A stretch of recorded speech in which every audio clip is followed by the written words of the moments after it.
Ladies, hi, Sharon here. I'm here with Thumi. She attended a 2 days workshop. Why did you come to this workshop?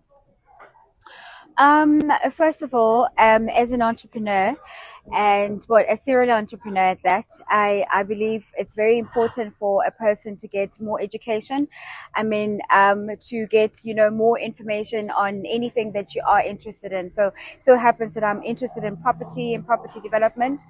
And I just thought this would be an ideal for me because, it will expand my knowledge as well Yes. from the little that I know to now expanding it. So it was very important for me to sign up and to come.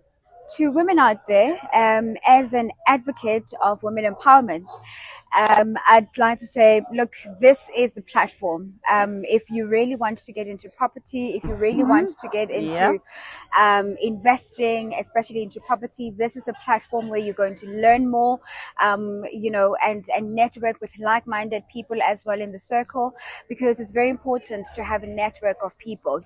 Absolutely. As the saying goes, Yeah. if you want to go far, Yeah.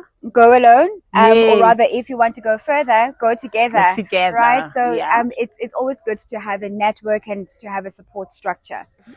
High five. Ace, ace.